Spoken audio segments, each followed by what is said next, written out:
Radio Free Santa Clarita presents the Talk of Santa Clarita, a podcast about issues involving Santa Clarita and the surrounding valley.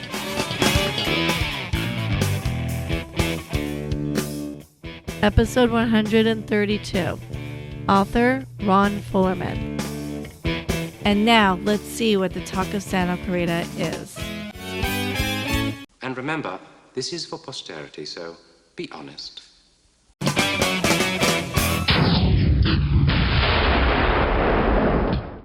Ron Fulleman, thank you for coming to the Talk of Santa Clarita. How are you today? Fine, thank you. I appreciate you coming in, and we I think we rescheduled how many times? Like 7 times, based on me? No, not quite that much.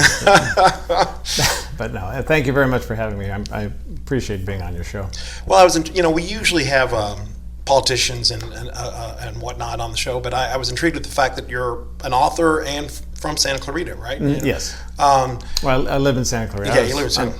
Originally from the San Fernando Valley. Right, so right. It's not just over the hill. How long have you lived in Santa Clarita? Since 1989. Yeah. What brought you out this way? Mostly other family that was already out here. Mm-hmm. I grew up in the San Fernando Valley and then ended up working for GTE. Went out to Thousand Oaks, and we were living in Simi, and all the rest of the family was out here. So I thought, well, let's move out here so my wife and the kids could be closer to her sister and other family. And so we moved there, and I just commuted a long way. How far was the commute? 55 miles a day? Each way. Each way? Yeah. And then traffic on top of it. So yeah. Was it like a 2-hour commute one way? No, it wasn't too bad. I mean, because I got leaving early enough in the morning, and coming back home, we could leave fairly early, and then started van pooling, so that kind of made it a little bit easier until I got to be the driver. So, so I was still driving, but it wasn't too bad. So we moved out here and really enjoyed Santa Clarita. It's a great spot, and really became involved with the whole city and the community. Yeah. Now but I mean, you're retired, I assume. Are you retired, or are you still working? No, I'm actually still working part-time. I am a substitute teacher in the Weymouth Heart District. Okay. And just right now, just specializing in the libraries, though, as a teacher librarian. Because my wife is a teacher librarian. She's a teacher librarian over at Sierra Vista. And probably for, I don't know. She's been there for about 20 years, I think, now. But through the years, I've been helping her so much with different things at different times. When she first took on the library, we had to catalog all the books. I think at that time there were 12,000 books, and she had to do it like in a couple of weeks. Yeah. So I jumped in to try to help, and so I've familiarized myself with a lot of the systems that they use in the library. I see.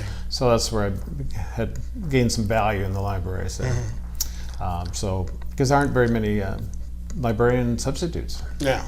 Now, but I mean, the reason we're having you on the show today is you've got this book here. I'm going to hold it up once right now, and we'll do an insert later. Faces in the Flames, a ghost story. Right.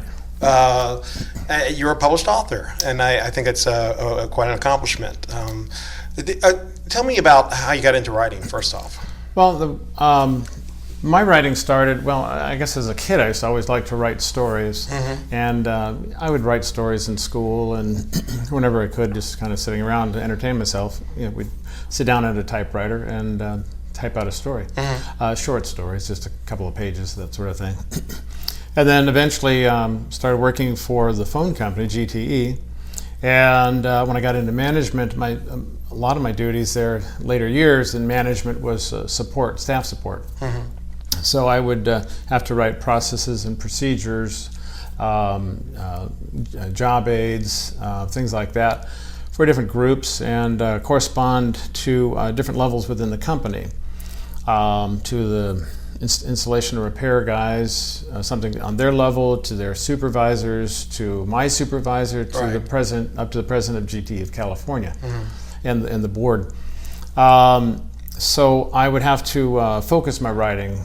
I knew I had to do that from what I learned in college about writing, business communications. Okay. I graduated from CSUN, and had a great professor there, Dr. Manos, and he was saying, keep it simple, but write to your audience. Mm-hmm. And so I was always trying to get something that would, not be too high or not be too low of a reading level for people, so that they absorb it a little bit better. Trying to have more positive connotations on things rather than the negative and things like that. So then, years ago, my wife had a student come into her library, and she said he was kind of like a gang kind of a kid, and really looked kind of like he was a tougher kid. Mm-hmm. And she said he could only read at second grade reading level. Mm-hmm. And she said the only thing I had in the library was Make Way for Ducklings, the book. One of my favorites. And it's a good book. It's been around for ages, but if you were seen walking around with, I think at this time she was at the elementary school, so it was like a 6th grade student. Right. If you're a 6th grade student or even a junior high school student walking around with Make Way for Ducklings, you're not going to be walking around with it for long. Somebody's Because the book's in high demand? Oh, yeah. So she said, I just don't have what they call high-low books. Books of higher interest for kids that are older, but a lower reading level. She said, and at that time, she said, I look in the catalogs and there's like 200 books and that's about it, 250 books that I could choose from. And I said, well, that's crazy, because surely people can write stories and focus them at those lower reading levels. And so that's when I wrote these 3 stories. Limo for Two was my first one. This one right here, yes. Limo for Two. Limo for Two. It looked like that. And then the second one was Stink Bombs. Stink Bombs. My kid loved that title. Okay. And the tattoo. The tattoo right here. Okay. And so I just took different things. When your spouse is a teacher in the school district, you hear a lot of stories. So I just picked out different things, the stories that she was telling me, changed some of the names to help protect the innocent, as it were. Yeah. Changed the situations just a little bit, and then created those stories. Now, but you said you've been writing a little bit through from growing up and things like that. But had you ever actually tried to tackle books? Like trying to write a full book of any type? No, I didn't. I guess I don't know. I guess just never did. And you got to remember, I'm older. When I was a kid, it was a typewriter. So if you wanted to duplicate anything or something, it was a much bigger process to try to create something like that, and particularly type up a book and that sort of thing, I guess. So so I wrote these stories, and I ended up self-publishing these 3 stories because. The first 3, because I was trying for checking with some of the different publishing companies, but there were very, very few that wanted to do, and there still are very, very few that want to do high-low books. Mm-hmm. It's a very small market. Right. How do you approach it when you write the story? To make sure that it's a high-low book, as you call it. What? When I write a story like that, I keep in mind that it's got to be a simple story, very linear. Mm-hmm. It can't go bouncing back and forth between time frames at all. Mm-hmm. It has to just go from point A to Z. Mm-hmm. And so I write the story that way. Yeah. I'm not the type of person that everyone writes differently, and some authors will outline their books quite a bit, and other people will write like I do, where they just start writing a story and see how it progresses in their head. So do you have an ending when you're writing? No. Really? Yeah. Wow. No. Just my experience in writing, I don't know where when I've tried to write, it's like I can't do it unless I know exactly where I'm going to finish at. Yeah, everyone's different. I've got a friend. I have helped with some nonfiction books on my dad's ship from World War II. Which we'll talk about in a little bit. Okay, and the fellow who was actually writing it, I was helping him. He's always saying, "I can't imagine how you can write a fictional story." Yeah. It's like, well, it's not that tough, Mike. But anyway, and maybe it's just the way my mind works. But I basically start the story. I've got a general kind of an idea, but it's very, very high level. Mm-hmm. And then I just start writing it, and often I won't write it with much dialogue at all. And then I will go back in and add the dialogue. Yeah. And then I will also use, because I write in using Microsoft Word, and it has a program there where you can check the reading level of it. Oh, really? Yeah. So you can see it's second grade reading level or something like that, or if fifth grade or eighth grade or whatever it might be. So that helps tremendously. And although every book I found out since, not every book, but they have multiple things to judge what reading level a book is at. There's different programs that do that, and they all come up with a little bit different answer as to what reading level a book is. Right. So Microsoft's Word, it'll come up with one. There's one called ATOS, and it comes up with a different level and things like that. So you kind of have to. But I mean, how do you approach the language itself? I mean, where do you consciously think about, like, well, I can't use the word, Yes. Yeah, I consciously think about using simple words, and I think, and this stems from a lot from my writing of emails and directions and things at GTE. What is a person going to think when they see this, because they haven't had any background whatsoever on what they're going to read? Right. So they're going to come in, and this is like, I have to have them understand it the same way I want them to understand it. So I have to specially word it with simple words. Normally with these high-low books, simple words that, and I think about how else could it be thought of. What are the meaning could somebody come up with for this? And if it's questionable, then I change the wording a bit. But I'll go through there, and I'll go through the story, and I'll write the story out. I'll add dialogue. I check it each time with what the reading level, and then I will. Sometimes no, this paragraph doesn't work at all here, or doesn't work at all. Period. Take it out and rewrite something, but I keep it all in mind as to the reading level and the words that I'm using. What's the biggest challenge? I mean, as far as writing for a high-low book, what do you think is the biggest challenge? Well, try to get something interesting for the kids. It's difficult because I think I lead a pretty simple life in some ways. Maybe very protected because I have grown up in the San Fernando Valley when it was a great place to live. I live in the Santa Clarita, which is a great place to live and bring up kids.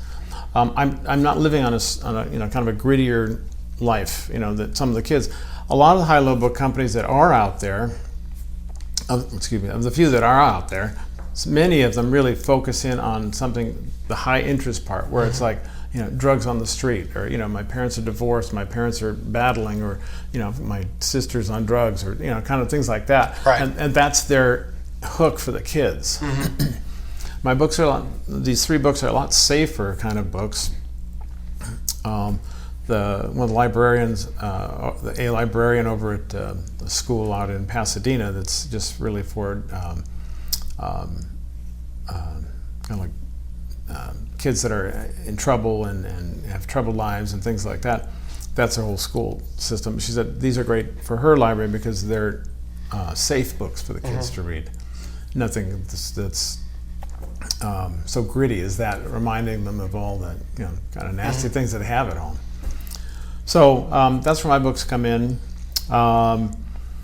They're used in right now. They're used in mostly schools, and a lot of times the EL, the English language learners, use them because it's something simple. They're used different ways by different teachers.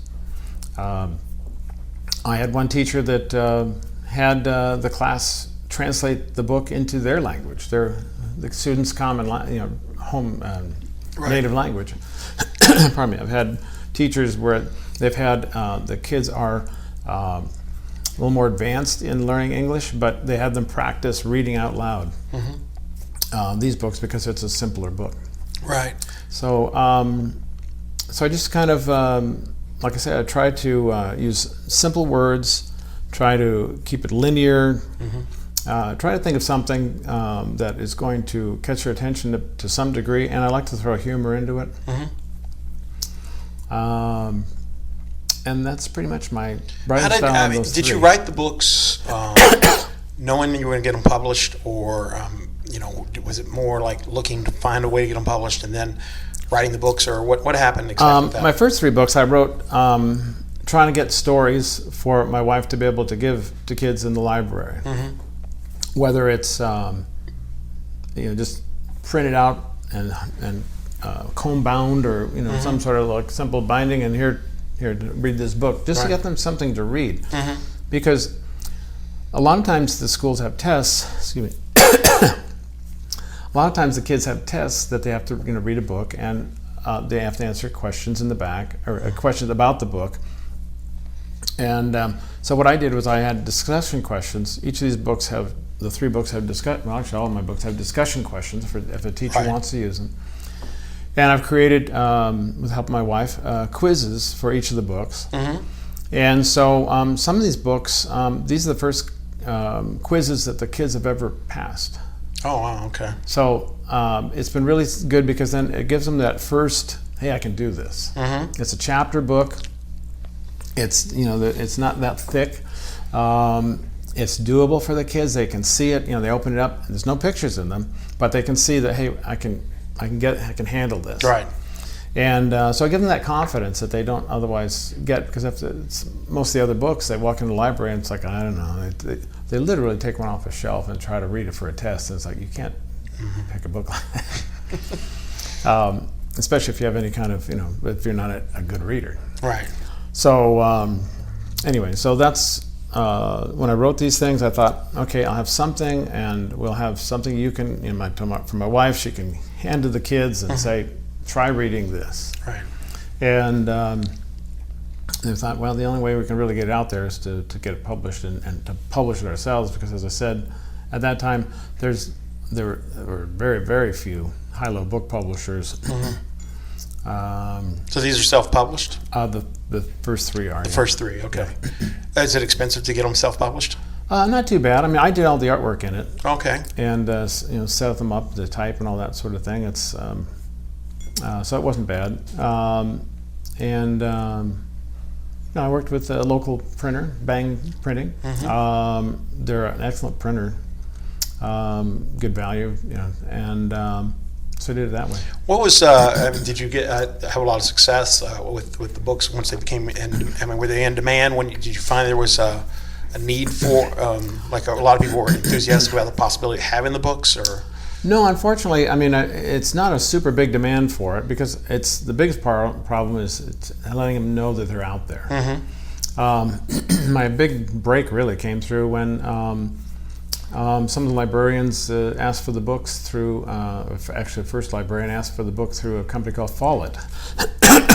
Follett is one of the biggest sellers of books to libraries mm-hmm. across the country. And once it got onto a Follett catalog, then it started selling.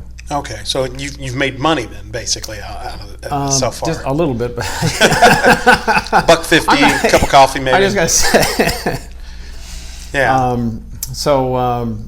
And then certain schools, they've bought them and have replaced theirs. They've mm-hmm. worn out, and they've replaced them. I've had a fortune. I was flattered to some degree that some of them have been stolen.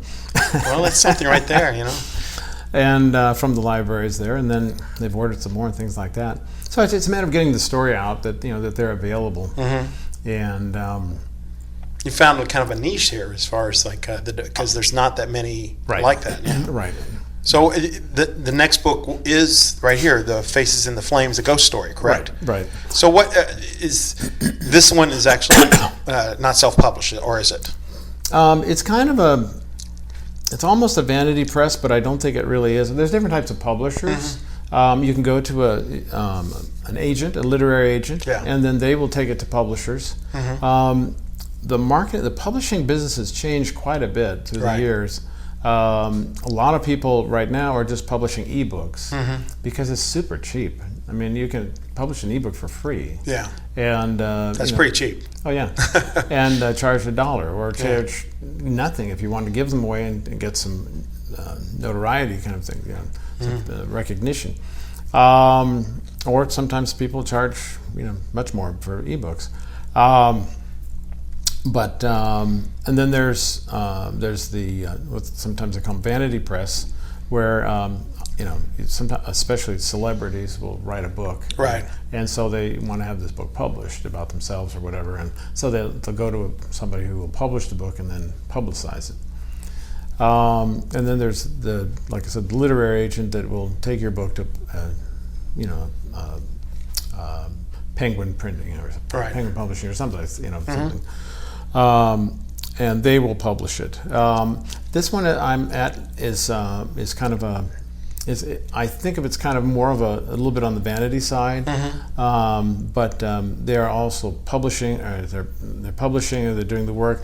They had somebody who did the artwork for me on the front and setting up the book inside. They're getting it on to Barnes and Noble and to Amazon and companies like that to get it out there. So it's a little bit different. So I'm not sure if it fits into any way. Yeah.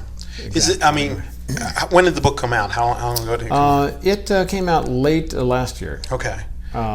This must be kind of an exciting time for you right now, as far as the book coming out, and it's as far as getting it on Amazon and Barnes and Noble. I mean, are you excited? Do you feel like a moment of accomplishment? And yeah, I'm super happy with the book. I think it turned out really well.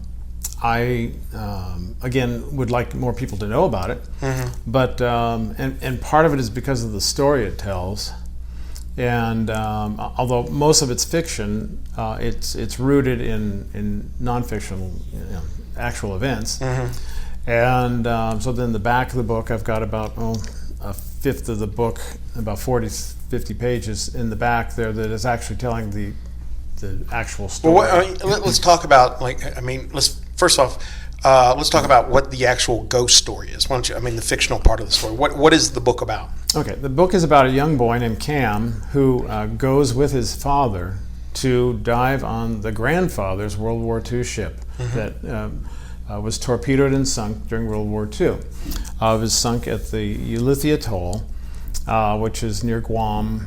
Atoll is a group of islands. It actually was a natural harbor for Halsey's fleets there during World War II on their way to Japan. It was an actual thing where suicide subs came into that harbor area, and the only ship they sank was the ship my dad was on. Yeah. And so, kind of like the boy in the story, there's a 14-year-old boy, Cam, goes with his father to go diving on the ship. The ship is a war grave, so they can't go inside of it, but they can go around it outside. And the local island, there's a chief actually on one of the local islands that owns that area there, and so they have to get permission to dive on it, but they also have to have local guides dive with them. Well, fortunately for this boy, he's going to go with a local guide and the local guide children, which are his age, a boy and a girl, Vera and Tony. And he's really super lucky because he gets to dive with a pretty girl, Vera. And the dad dives with Tony, and then they go down to the ship. And they're told, you can't go into the ship because it's a war grave. But as they're diving, Cam and Vera are swimming by the ship, and something just kind of calls to him, and come into the ship. So he sneaks away from Vera, goes into the ship, and he grabs something. And once he grabs it, the ghost comes with it. Okay. And so he brings this thing home, and then he figures out fairly quickly what it is. And so then he's got to figure out, he goes back to the States and with his dad, but he's visited by this ghost. This ghost keeps visiting him. And at first it's scaring him. He doesn't know what to do. And then he figures out he's got to figure out what the ghost wants and why the ghost chose him so he can get rid of the ghost. Right. And that's the basis of the story, I think, without giving it away. And the ship itself, as you said, was the actual ship. Your father the ship is, I'm using the actual part of it is the USS Mississinawa that my dad served on in World War II. That was the first ship sunk by a suicide Japanese Navy torpedo, suicide sub. Did your father survive? He did survive. I think he's passed away now, but he did survive it. And so I always knew the story about the ship and that sort of thing growing up. Some of the guys never talked about it. I found out later. It was so traumatic for some of them. My dad had already been on a combat vessel for a year, so. How many people died when that ship was hit? Well, 63 men of the U.S. Navy were killed, and then of course the Kyphon pilot, and then the range to get that ship sunk. It almost cost about 200 Japanese lives. Wow. It was one suicide sub, but they had 3 subs go out with 8 suicide subs on each one. And one of those subs was sunk, and then the other suicide subs that were able to get away, some of them leave their mother subs, were also sunk. What was the inspiration and the idea of the ghost story and the kid? I mean, were you 14 when you visited the ship? Or I've never been. I've never been there. Really? It's deep water diving. It's in 130. I think it's 129 feet of water. I do that every day. Oh yeah. Although I was scuba dived, and when I was growing up, I was like, gosh, it would be great to dive my dad's ship. Well, unfortunately, most of the ship's upside down, and the forward section's on the side, and super dangerous to go into it. But I always thought it would be interesting to go into it. But then I thought, well, I should write some stories that I wanted to write a story about the ship in some ways, and it was my daughter who said, well, why don't you just write a ghost story? Actually, come to think of it, one of the salespeople for one of the book vendors at the library, my wife's library, came in and said, I need stuff, high-low kind of books, because he heard about my first books, and he goes, if your husband could write something high-low for like older kids, that would be great. Yeah. So I thought, well, what could I write? And then my daughter suggested, well, how about like a ghost story about this? And so that was the impetus of the whole writing. So she actually deserves a writing credit. Oh, not the writing credit, but perhaps the idea. Creative. Is she getting royalties? No. But she has edited the book and gone through it. After you write a book like this, you have to get a lot of people to read them. I've had all the librarians, I think, in Santa Clarita read my other books, and I've had some of them read this book as well. Okay. My wife, my son, both sons, my daughter, other people. I've tried to get as many people to read it. So then, because when you're writing a book, that's one of the difficult things about editing it. You can pay a professional editor, but if you're trying to keep costs down, you can, if you're good enough. And I know my oldest son is a real stickler for editing, and so is my daughter, really. And my wife's right up there too, and I'm kind of in there too. So I thought we had it fairly well covered.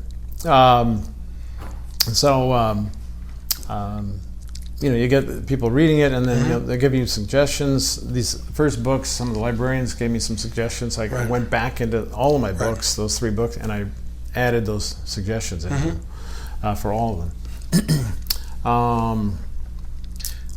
So she throws the idea at you about doing a ghost story, right? And where did you link it to the idea of the ship and the 14-year-old boy? How did you come up with all that? Probably because I know I'm familiar with the story of the ship, and I've put on a couple of ships reunions. I've been co-host for a couple of ship reunions. I've maintained a website on the ship. For the 20 years now, I've been really super involved with that ship. I modestly will say I'm probably maybe 3rd or 4th most knowledgeable on that ship, period. What is your fascination with that ship? Well, my dad was on it. Just the whole fact how it was torpedoed and sunk like that. The different stories that the guys had. And that was some of the impetus of the supernatural side of this ghost story, because we've had all kinds of different little pieces that people tell us in the stories of their stories of the ship. We had, in real life, we had one woman who said her daughter was asleep back in New York and woke up the same time that ship was being torpedoed and sunk, that her daughter woke up. She's 3 years old. Beatrice woke up and was yelling, "Daddy's in the water, Daddy's in the water." And then we had another woman who received a letter from her husband, and she was in labor. She was pregnant, and then about a week later, they were delivering the baby. And in those days, they put them out, under. And she woke up screaming, "He's dead." And the nurse was saying, no, dear, he's okay. You just got a letter from him, right? He'll be fine. And then a couple of days later, she was at home, and Western Union came up to the porch, and he said, she asked, what time is it? And he said, it's after 8 a.m. because they wouldn't deliver death notices until 8 a.m. So I said, I'm sorry, it's after 8. Right. And so it's kind of like in Saving Private Ryan. She had him put the telegram on the edge of the porch rather, and she couldn't come back and open it until the end of the day, and then found out he was dead. Oh, wow. So things like that. There's been a few other stories as well. And so these different aspects of this, that's like kind of weird, kind of, Do you believe in the supernatural? I don't know if I do exactly. I think that, I've got a theory on ghosts. I mean, there's people who are super sensitive, like my sister's graphic designer. You'd walk in a room, she'd she'd kind of like size you up, kind of thing like that. Right. Be able to figure out, are you feeling good, or something's wrong, or what? And I think sometimes how we only use a certain portion of our brain. I think people like that are so creative. They pick up other things. They're using a portion of their brain that maybe the rest of us don't. And then you think of the idea of colors. Colors aren't colors; they're wavelengths of light. So like the wavelength that's given off, maybe when somebody dies, maybe that wavelength is going somewhere else, and somebody else can pick it up. I think it's all horse hockey. So it could be. So you write the book. I mean, as far as developing, did you? What was your writing process? Did you just write it linear as you have with the other stuff, without really knowing your ending, or? Yeah. Really? I write very linearly. Yeah, it's a tricky word. So I write it that way, and then I'll set it aside. And this is something I tell all the students that I will sub for, because a lot of times as a teacher librarian, you're subbing for classes that are in the library, and they're writing assignments. So you tell them, almost put down anything. The hardest thing to do is not editing something. It's putting it down to begin with. Right. So if you get something down, then for some reason to edit somebody else's work or even your own is so much easier than to come up with the original ideas. So after I've gotten the ideas down, then I'll come back and I can edit it, and then I can move things around, and it's much easier for me. And that's how I see it. I think the biggest misperception, most people that don't write, is that it's perfect the first time. You know what I mean? I see that all the time. That really editing is more the writing than the writing itself. Yes. Because speaking for myself, I know that I suffered writer's block for years, and when I finally realized or accepted the fact that it's not going to be perfect the first time, it broke that writer's block, and I was able to put stuff down on paper. Right.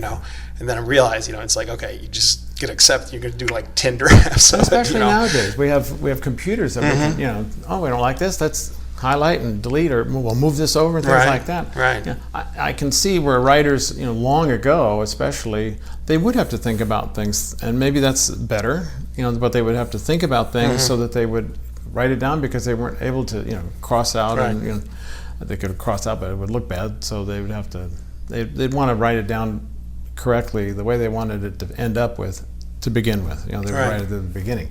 But we have the luxury now, I think, of not having to do it that way. So I think that's a good way to do it. But I know a lot of students, some of them maybe they get just lazy. They don't want to have to rewrite anything. So they want to get it down the first time. I tell them, just get it down, because it's always easier to edit, and then you can see, then you've got something that you're maybe already have a picture there formed, and then you can modify that picture. But until you get that picture down, you just have a blank piece of paper. How many drafts of this book did you do before you actually? Oh golly. I don't even know. I don't look at it quite so much in drafts, because I'm changing one section maybe, and then but I'll leave a book. That'll take me a year at least to write. Oh, a year? Yeah. Wow. Yeah, okay. Because I'll write it, and then I'll let it sit for a month or two. And then you come back to it after that? So you purposely don't look at it for 2 months? Yeah. Wow. Yeah. So and same thing with these other ones too. I mean, I set it aside, and then I kind of try to forget about it, and then I come back to it and read it and think, does this work? How is this working? Is there now? Why did I write that? Right. Because the colder I can hit it, then then the less I'm filling in my head, because that's a problem with writing. You have to be careful not to fill things in. It's just like you've seen it probably on Facebook. This is, can you read this? And it's all garbled, but it's the first and last letters are correct, but the rest in between there are garbled, and we can figure that out. Well, that's the same thing with a story, or whether it's words or the typos and things like that. It's very difficult to go back if you're really familiar with it and not catch those things, because your mind just fills in the blank and you keep on going. Or you can, I already know he's wearing, I already know he's wearing a black shirt, but it's like you didn't write it down, so you really have to write it down. Yeah, to explain it. Yeah. Do you actually enjoy the process, or what is the thing you enjoy the most about writing itself? Well, I enjoy the process of writing, but I also enjoy even more so the process of creating something that the kids can particularly create. I mean, these can be read by adults. Well, this Faces in the Flames can be read by adults, and has been, and a lot of adults enjoy it because I think there's different portions of the story that that affect them more, personally. But it's the things, having the kids being able to read something and think, I really like this, and it helped me because I was able to pass the test on it. Right. I was something they got interested in enough and was able to comprehend well enough to do well in it. And then, like I said before, it gives them that confidence that they can go on and read other things. Right. So that's probably the biggest thing, is that fulfillment that I get from that. Just like with my... So you've had direct interaction with a student or a kid that specifically changed. I'm fortunate because I'm fortunate in many ways, but one way is that my wife, being the teacher librarian at the school, she'll have kids come in and say, "I want your husband's other book. I want you because I was able to pass the test on this," and, or they have poster contests of some of the books that they like, they've read, and the kids will make posters of it. I had. The EL class, I have, excuse me, my Limo for Two book, I have it an ebook form, translated into Spanish, so Spanish and English together. And the EL class sent me a thank you note because all the kids really enjoyed being able to do that. So I'm fortunate that I do get the feedback at times. Sometimes you get reviews, but to get reviews, even if you ask people to review your book, and even, there's people that I've given the book to, or, asked, can you read this and write a review, no matter what, good or bad, whatever, just tell me what you thought of it. Right. And, you just don't, I liked your book. Well, can you write me a review? And, or I don't like your book, whatever, and I'm still fine with whichever way, but they never, it's making that time, I guess. And so, yeah, that's one of the biggest things for authors, is to get reviews for their books. Right. I mean, but you've actually talked to a kid that's read your books and they've told you that it's affected them, or that must be incredibly satisfying. Oh, yeah. I had one mom that came in and because I also worked at the school, and like back to school nights and things like that, or because I was helping my wife in the library there. So back to school night, or the book fairs and things like that. I had one mom came in and said, thank you, because my daughter wasn't reading anything, and she started reading your books, got through the series, and then now she's reading all kinds of series. Have you ever, you've got this niche of the high-low thing, as you call it. Have you thought about writing something more higher level or lower level even? Is it just that niche that appeals to you specifically? Well, or? I wouldn't write really little kids' books, like children, because they're mostly illustration. Yeah. And I'm not an illustrator, and that would be a lot more difficult. And frankly, that market's flooded. I mean, you have so many. Well, you have so many. I mean, they're all flooded, but you get so many celebrities. Every celebrity's got a little children's book. I know, and I always think, wow, you wrote a children's book. Wow, how long did that take you? I mean, most of it's drawn. So. Exactly. You came up with 5 words per page or something, and I mean, it's a talent still, but with regards to a deeper book and things like that, I've thought about it a little bit, but I think I've still got more to write at this level, because there are a lot of books out there at the upper level. That, I read mostly YA books, or they call them MG, also middle grade books. Yeah. Part of that's so I know what to tell kids in the library when they come looking for a book. But that's what some teachers call brain candy. They just said, I can read this thing in 4 hours, and I can sit down. I don't have to read it over a week, things like that. And so it's really, I know it's helped me even with my reading. Be able to read through that and start reading much faster. Now, if people wanted to get this book, Faces in the Flames, a Ghost Story, where could they find it? Right now it's being sold through Amazon. It's being sold at Barnes & Noble. Barnes & Noble is just online, and obviously Amazon as well. And it's being sold by the publisher, Putnam & Smith Publishing, on their website. And if you have access to Follett, the company that sells to you have to be an institution or something to buy that. That's actually the best price. What's been the general reaction that you've gotten on this book? I mean, has there been pretty positive or mixed or? Pretty positive, I think. I mean, it's some of the kids who've read it really liked it. They were interested in it for different aspects. Some kids like the war aspect of it, but then there's also this other relationship aspect between Cam and his father and the grandfather, and the whole idea of Cam's interest in finding out about his grandfather's ship. So I've gotten people interested in it for that reason. I think what was interesting, I mean, that's kind of different about this book is you've got the fictional story in the front, and then the nonfiction stuff in the back, which is actual documents of what happened. I mean, of the people that were on the ship. It's a story about it's about 11 different guys' stories that were involved with the ship. There were 2 guys that on the rescue operation, and then the other ones that were guys who were on board the ship. How many of the people, you say you've been tracking them down a little bit at a time, how many of them have you tracked down? I've spoken with 30 or so of the crew through our 2 different reunions that we have put on. I've been able to speak with about 30 of them or so. I'm in my website. I'm trying to identify all of them in a group crew photo. So I'm getting, I'm being contacted by relatives, mostly grandkids of those people. My grandfather was on board the ship. Here's a picture of him, and so we try to find him in the group photos. And sometimes you can, sometimes you can't. There's probably about 15 guys that all you see is an ear, or like an eye, or something like that. They're behind somebody else, and things like that.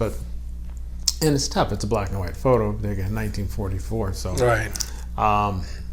but we've had 85 of the crew in that photo been identified. Wow. And then I have a list of all the crewmen on board the ship on my website, and I have, if I can't find them, whether I can find them or not, if I have a portrait of them, I will tack that on next to their name so people can see the name, they can click on it and see the portrait of that sailor as well. And now the people that you've tracked down, do they know about your book? And what's the reaction if they find out, if you tell them about it? Most of them are interested in it. Some probably not so much, because it doesn't involve their immediate family. Right. So you get that kind of reaction from it too. But a lot of people have been very supportive that are involved with the ship, and like the guy who found it. The ship was torpedoed and sunk, and it was on the charts at the time in 1944, 1945. Right. Okay. But then it was taken off the charts. And actually, the charts, they got rid of them because they didn't need them anymore. And then I think there were about 5 groups that came to try to find that ship, and none of them could find it. It's a 200 square mile. Right. Oh, okay. Yeah, it's a big area. Yeah. And so we published some photographs. We found a guy on our first reunion. Right before the reunion, we advertised the reunion, and a fellow by the name of Sid Harris, a wonderful guy. I'm sorry, Sid's passed away now, but he was on a fleet tug, and he said, "I got pictures of your ship going down. Do you want them?" I took them. Sure. So Sid sent us, I think it was 39 pictures that he had taken, because his battle station was a shared one, and he didn't get there first. So he asked his skipper, "Can I take pictures of us fighting the fire?" And so the skipper said, sure. So Sid had, I think it was 38, 39 pictures that he had taken of the firefighting effort. And so he sent them to us, and he eventually, again, he came to our reunions, both reunions, and he narrated the pictures for the group and told everyone what was going on with them. Sorry, I just lost my train of thought there. But it was, so there's a lot of information that we've gotten from different people. Right. And so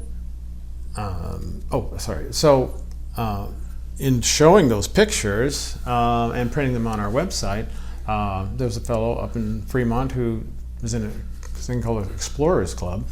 They would go find downed aircraft from World War II. Oh, wow. Downed aircraft and or ships, mostly aircraft, in the jungles or underwater. Right. And they would find, if they could see any kind of identifying marks, ID numbers on parts of the planes and things like that, or any remains especially, they would let the military know. And graves registration at that time, and now it's called the Department of Mortuary Affairs, I think. They would send out crews and look for remains and bring back any remains of any servicemen. Oh, wow. They still did that from World War II even. And so anyway, but this one fellow saw that, and he said, he looked at the map and the charts and things like that, and he figured out, I bet this island in the back of this picture, way in the back, is this island, and this one. He narrowed it down to 5 square miles. Wow. He went out there, and this is another one of those kind of weird kind of stories. He went with the local guide looking for this ship, and the local guide, his little daughter, every day, Dad, Daddy, come and play. He goes, no, I have to help these people find this ship. And she goes, you won't find it, or something. I think she actually said you won't find it. Anyway, so she was.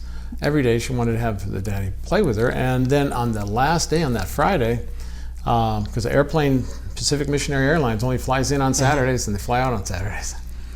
So on Friday, the last day that they were going to dive, the dad was surprised that the little girl didn't come up and ask him to play. And she goes, why didn't you ask me to play today? And she goes, you're going to find it today. And they did within the last half hour of looking. Dun, dun, dun, dun. Yeah. So they had that much gasoline, I guess, and then after they found it, then they scrounged up some more gas from the islanders there, and they dove on it one more time, and they actually got, I think if I remember right, Pacific Missionary Airlines, they got them special permission to delay it a day or something, and so they came, and they were able to dive on the ship, and they were actually able to find it because of the pictures. The guy narrowed it down, like I said, to 5 square miles. What's next for you after this book? Now this book's out, and my next, I was going to write my next story. I'm trying to always, they always say write about something some sort of a thing, and some of it you have to kind of research yourself as well, add to what you know. But I'd gone to summer school in Romania. I think I spoke to you about that earlier. Yeah. And my grandparents were from Romania. And so I started learning Romanian way too late in life, but my grandmother's still alive a little bit, and I started learning Romanian and ended up going to summer school in Romania twice. And I have been to Bran Castle, which is now they call Dracula's Castle. They really promote the Dracula. Oh, sure, yeah. Because Dracula was a real person, Vlad Tepes, Vlad the Impaler. And Dracula is a Romanian word it's a diminutive of the devil. That's, Dracul means the devil. Right. And so we were there a year ago, this past summer, and I think that's probably going to be the next focus on the story. Not with Dracula, but his castle. Okay. Is it another ghost story then, or? It will be, I think, because it's going to involve Queen Marie, who was Queen of Romania at one time, who actually, her heart was still there in Romania. Okay. She had her heart taken out after she died, and it was in Bran Castle for a while. Wow. And so it's going to incorporate some of these things. Oh, okay, it sounds really interesting. Okay, well, I congratulations on the book. I wish you much luck with it, and on the next book as well. Perhaps you'll come back on the show again when you have that one ready, and we'll talk about that as well. Do you have any jokes for us? Oh. put you on the spot. I know. I'm going to pull out some notes. I've been worrying about this because I'm not a joke teller of like. Well, that's why I like doing it. Put you on the spot. Two guys walked into a bar, kind of thing. Yeah. I'm not that kind of thing. My jokes are off of what people say. Okay. So it makes it a little tougher. But so I told my wife I've got this meeting in Newhall at the Newhall Library. Mm-hmm. The 2-story building in Newhall. Mm-hmm. I always thought it was 3 stories, but, that's another story. Dun. Not bad. And original. Usually it's something that someone just pulls off the internet. So okay. Congratulations on that alone. Can you give me an evil laugh? That's good. That may be the best we've had so far. So, all right. Well, Ron, congratulations on the book. Thank you very much. Wish much luck with it and your future endeavors. And thanks for coming on the show. It's been my pleasure. Great. Thank you very, very much. We hope you guys enjoyed the talk. You've been listening to the Talk of Santa Clarita. Listen to us on iTunes, SoundCloud.com, YouTube, and Stitcher. Barring a life event getting in the way, a new podcast is available every Tuesday. Questions, comments, and show ideas can be sent to thetalkofsantaclarita@gmail.com. You can also call or text us at 661-505-8672. That's 661-505-8672. Follow us on Twitter at The Talk of SC or on Facebook, Instagram, and YouTube at The Talk of Santa Clarita. You can also visit our website by going to www.thetalkofsantaclarita.com. This has been a production of Radio Free Santa Clarita Incorporated, a 501c3 nonprofit organization. To donate, go to radiofreesantaclarita.org/donate. Radio Free Santa Clarita, on the net and on the air, and we're very much aware. Any questions?